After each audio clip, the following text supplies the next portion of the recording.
Ghost girl makeup farmer. पुराने समय में नालंदा के पास एक गुरुकुल में कई विद्यार्थी विद्या ग्रहण करते थे। वहाँ वे अनेक शास्त्र पढ़कर बहुत ज्ञान प्राप्त करते थे। उनमें से एक विद्यार्थी ज्ञानेश्वर था। एक दिन उनके गुरु ने कहा कि आज से तुम्हारी शिक्षा पूरी हुई, अब तुम सब लोग लौटकर अपना जीवन शुरू कर सकते हो। सभी विद्यार्थी ने गुरु को प्रणाम किया और विदा लेकर चल दिए। तभी रामनाथ नाम का एक व्यक्ति ज्ञानेश्वर के पास आया। रामनाथ को देखकर ज्ञानेश्वर ने पूछा, काका आप यहाँ पर कैसे? कहते ही रामनाथ ने बताया कि वो लंबे समय से नालंदा में ही रह रहा है और ज्ञानेश्वर के पिता ने उसके लिए एक संदेश भेजा है। ज्ञानेश्वर ने पूछा, क्या है काका वो संदेश? रामनाथ ने बताया, तुम्हारे पिताजी चाहते हैं कि ज्ञानेश्वर अपनी जिंदगी नालंदा में ही बिताए। कहते ही ज्ञानेश्वर ने आश्चर्य से कहा कि मैंने तो अपने गाँव में ही जीवन बिताने का सोचा था। कहते ही रामनाथ ने समझाया कि गाँव के तीनों तरफ दलदली जमीन है। गांव के उत्तर में जो भूमि है वो बहुत अच्छी है और ग्रामवासी लंबे समय से उस पर ही खेती कर रहे हैं, लेकिन पिछले 10-12 सालों से वह बंजर पड़ी है। बचपन में ही गुरुकुल में पढ़ने के कारण आनंदपुर की परिस्थिति का पता नहीं है। अब आनंदपुर में आनंद नहीं बचा था। इस पर ज्ञानेश्वर ने कहा, मुझे समझ में नहीं आ रहा है काका, कृपया विस्तार से बताइए। कहते ही रामनाथ काका ने बताया, ग्रामवासियों का मानना है कि उत्तर की भूमि पर भूतों का कब्जा हो गया है। जिस किसी ने भी वहाँ खेती करने की कोशिश की थी, भूतों ने उसे कष्ट दिया है। कुछ लोग बाल पूर्वक मर गए और कुछ लोग पागल हो गए। इसके बाद ग्रामवासियों ने उत्तर की भूमि से आशा छोड़ दी। वहाँ कांटेदार झाड़ियाँ और घास उग गई है। इस कारण आनंदपुर की स्थिति बिगड़ गई। बहुत से ग्रामवासी आनंदपुर छोड़कर चले गए। रामनाथ ने कहा कि इसलिए वो नालंदा में रह रहा है। उन्होंने बताया कि ज्ञानेश्वर के पिता का इरादा है कि ज्ञानेश्वर यहीं पर बस जाए तो उनका परिवार भी नालंदा आ जाएगा। ज्ञानेश्वर ने जवाब दिया, ठीक है काका, लेकिन मैं एक बार जाकर परिवार से मिलकर आऊंगा। ऐसा कहकर ज्ञानेश्वर तुरंत आनंदपुर आ गया। उसने सभी ग्रामवासियों को बुलाकर पूछा कि उन्होंने उत्तर की भूमि को बंजर क्यों छोड़ दिया, कैसे बिना अन्न के जी रहे हैं। कहते ही एक ग्रामवासी ने कहा, हम जी नहीं रहे हैं बेटा, धीरे धीरे मर रहे हैं। जो गांव छोड़कर चले गए वो तो कब गए चले गए। उत्तर की भूमि अब खेती की नहीं भूतों की है। हर रात पर अग्नि प्रेत घूमते हैं वहाँ पर। कहते ही ज्ञानेश्वर के पिता आलोकनाथ ने कहा, हर रात भूतों के ढोल बजने की आवाज आती है। बरगद के पेड़ पर भूत दिखाई देता है। यह सब अफवाह नहीं है, गाँव का हर व्यक्ति ने इसे अपने आंखों से देखा है और कानों से सुना है। सभी ग्रामवासियों ने ये पुष्टि की कि यह बात सच है और क्योंकि ज्ञानेश्वर यहाँ पर नहीं था इसलिए उसे ये बातें पता नहीं थी। उनके अज्ञानता और भोलापन को देखकर ज्ञानेश्वर आश्चर्यचकित रह गया। उसने गांव में कई लोगों से पूछा। लगभग सभी ने कहा कि उन्होंने अग्नि प्रेतों को देखा है। ढोल की आवाजें और भयानक हंसी सभी सुनी है। कुछ लोगों ने यह भी बताया कि 2-3 किसान भूतों की भूमि में बुरी तरह से मर गए थे।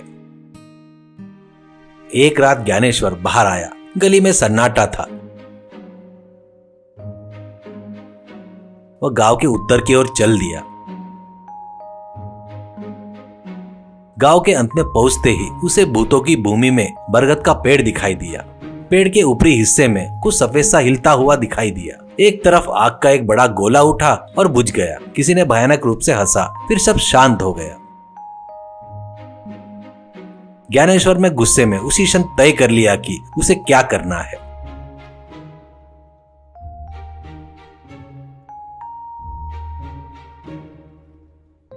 वह घर लौटकर आकर सो गया। अगले दिन दोपहर में भोजन करने के बाद उसने अपना आवश्यक सामान एक बैग में पैक किया। उसने गांव में सबको बताया कि वो कहीं जाने का फैसला कर लिया है। गांव वाले ने उसे सलाह दी कि अरे जाना है तो दिन रहते ही निकल जाओ, सूर्यास्त होने को 1 घंटा बाकी है। तभी ज्ञानेश्वर भूतों की भूमि की ओर चल दिया, लेकिन वो उस भूमि को पार करने नहीं गया था। उसने अपना बैग एक झाड़ी में छिपा दिया।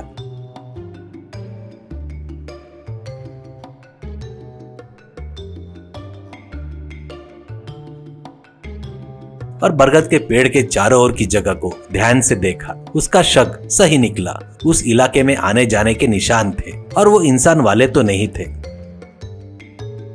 सूर्यास्त के समय ज्ञानेश्वर ने अपना बैग खोला, उसमें से मेकअप का सामान निकाला।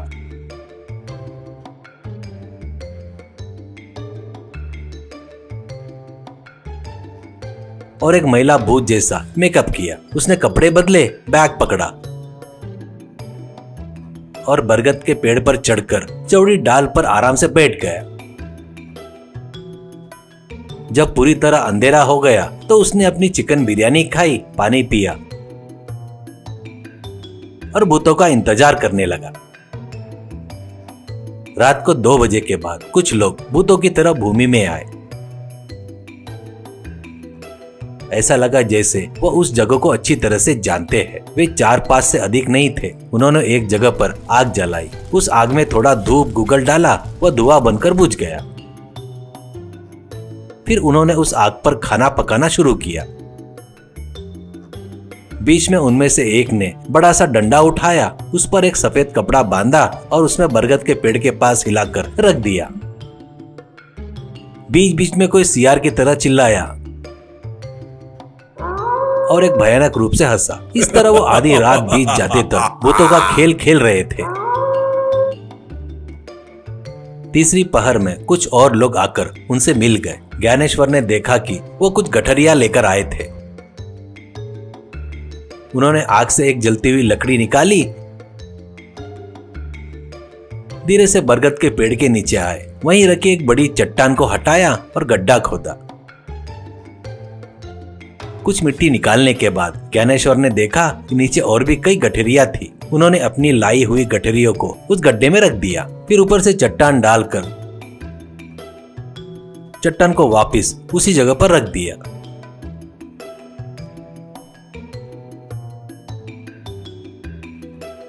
थोड़ी देर और भूतों का खेल खेलने के बाद सभी अपने अपने ठिकाने की ओर चल गए।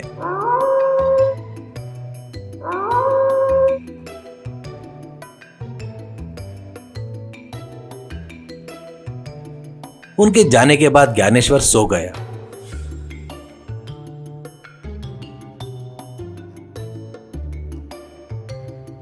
उसकी जब आंख खुली तो सुबह हो चुकी थी। वह पेड़ से नीचे उतरा, अपना वेश उतारा और गांव लौट आया।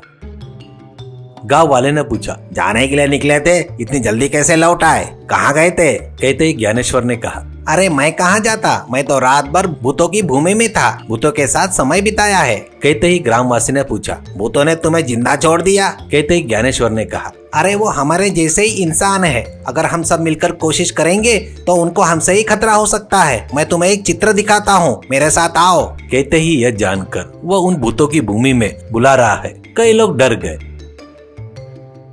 ज्ञानेश्वर ने अपने साथ 5-6 बहादुर लड़कों को लेकर दोपहर के समय पर उन भूतों की भूमि में गया। उसने उन्हें दिखाया, अरे देखो, ये भूतों द्वारा खाना पकाने के लिए इस्तेमाल किए गए चूल्हे के पत्थर है। ये जलती हुई लकड़ी की राख है। यह गूगल का चूर्ण है जो आग में डालते समय छिड़क कर बगल में गिरा दिया गया। आग के गुगल डालने से ही वह अग्नि प्रेत बन जाता है। क्या भूत खाना पकाकर खाते हैं? जिन्हें तुम भूत समझते हो वो चोर है। वो सब मिलकर करीब 10 लोग होंगे। बरगद के पेड़ पर भूतों का हिलना क्या था जानते हो?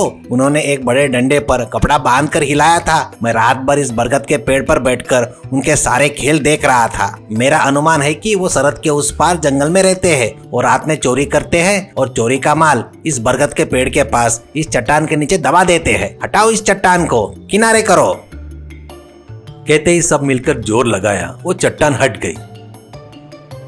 इससे नीचे खुदाई करने पर छोटी बड़ी कई गठरियां थी।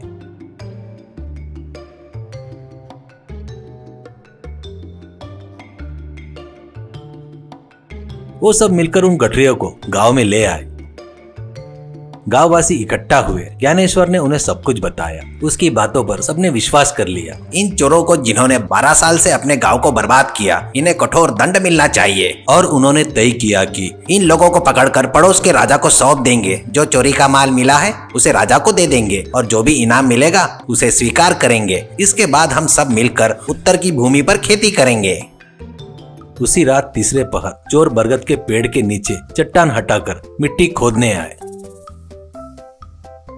अपनी थैलियां गायब पाकर वो हैरान रह गए। गांव वालों ने सभी चोरों पर लाठियों से धाड़ मारकर उनको बंदी बनाकर बाजू के राज्य में लेकर गए। पड़ोस के राजा विक्रम सिंह चोरों को पकड़े जाने से बहुत प्रसन्न हुए। पिछले 15 सालों से चोरियां हो रही थी। राजा ने चोरों को और लूटे गए सामान को पकड़वाने में मुख्य भूमिका निभाने वाले ज्ञानेश्वर को बड़ा इनाम दिया।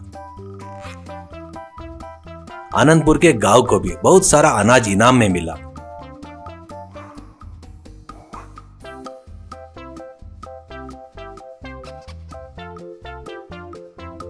उसी साल आनंदपुर के किसान ने उत्तर की भूमि को साफ किया, खेत जोते और फसलें उगाई।